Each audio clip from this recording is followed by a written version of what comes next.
Now let's look at systems of inequalities. So in order to graph a system, it's just two or more inequalities. So we're going to take that first inequality, x minus y is less than 7, and we're going to want to get y by itself. So I'm going to subtract x. That gives me a negative y is less than negative x plus 7. Then that negative y is really negative 1y, so I need to divide or multiply by a negative 1. So anytime I multiply or divide by a negative, I need to change the direction of that inequality. My ruler is getting in the way. So that gives me y is greater than x minus 7. And then I go to graph that. And I'm going to start with my y-intercept of negative 7. Looks like it's right there. And then my slope is just up 1 over 1 because the slope is 1. So if I write that in fraction form, that's 1 over 1. I can also go down 1 and to the left. I have that option. And then I'm going to use my straight edge. Now remember, kind of one of the first decisions you have to make is this a dashed line or is it a solid line? Well, it can't equal, so it's got to be dashed.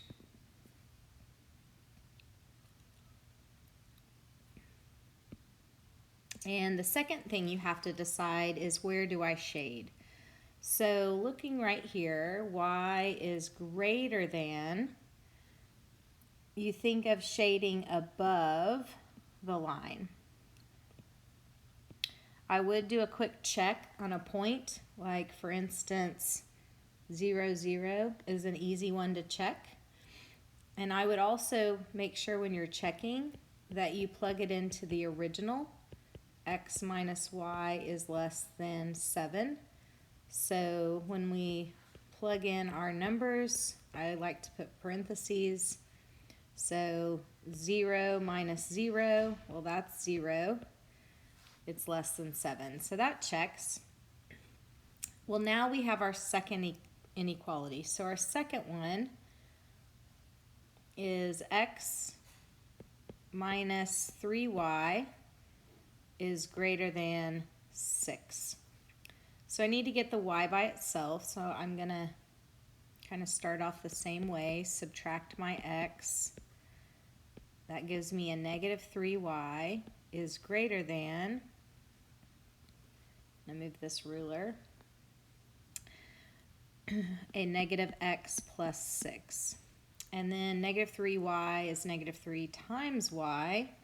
So I need to do the opposite of times. I need to divide by a negative 3. And remember, when I divide by a negative, I need to change the direction of that inequality anytime I multiply or divide by a negative. So I've got y is less than, this is going to be 1/3 x minus 2. Now, if you needed help with that, you may have written like negative x over negative 3 plus 6 over negative 3.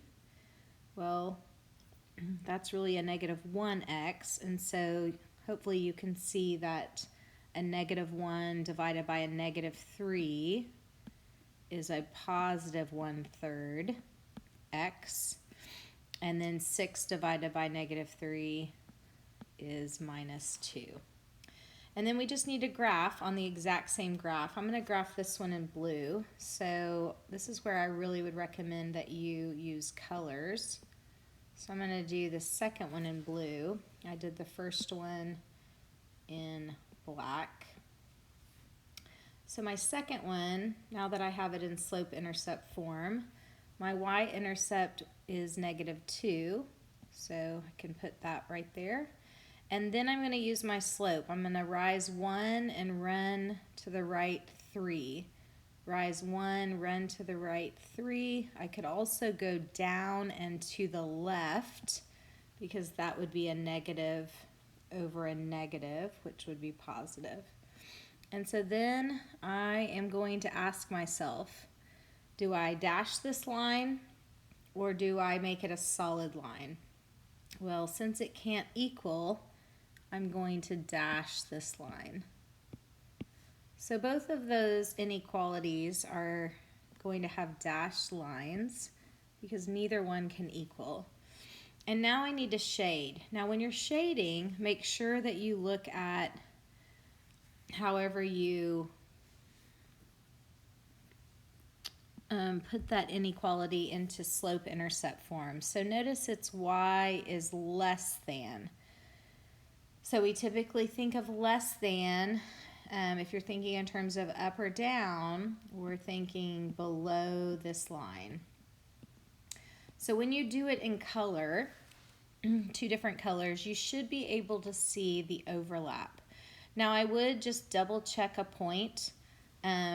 You could check a point that didn't work, like 0, 0. 0, 0 shouldn't work if you plug it in because notice it's not shaded for the second inequality.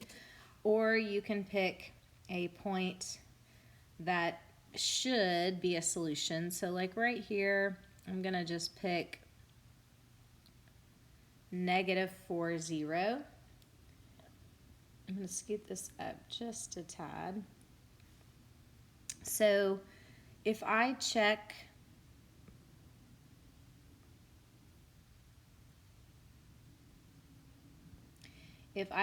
this original, remember the original is x minus 3y is greater than 6. And so I'm going to put my parentheses.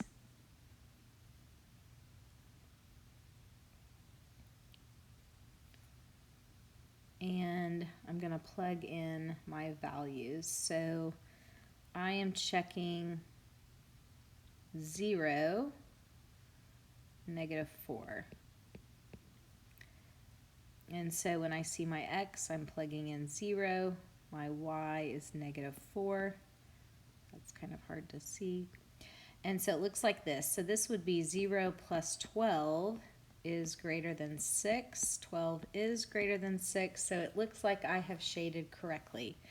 Now, what we want is we want to shade the solutions to the system. So what are the solutions that work in both?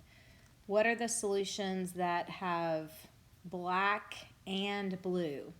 So you're looking for the overlap. And so I'm going to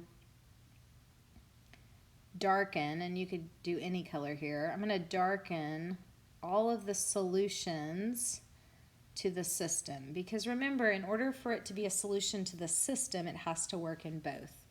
So I could pick anything that is in that shaded area. Well, notice 0, negative 4, that is a solution that was in both. So we've already checked it in the second one, and then we just would need to check it in this first one. This x minus y is less than 7. So when I plug in my values, it's going to look like this. Well, 0 minus a negative 4 is really 0 plus 4, and so it checks in both. So we still have an infinite number of solutions that work in both, but that doesn't mean everything's a solution, right? It's only the solutions that are in that red shaded region that is darker, because that's where the blue from the first inequality and the black from the first inequality and the blue from the second inequality, where it overlapped.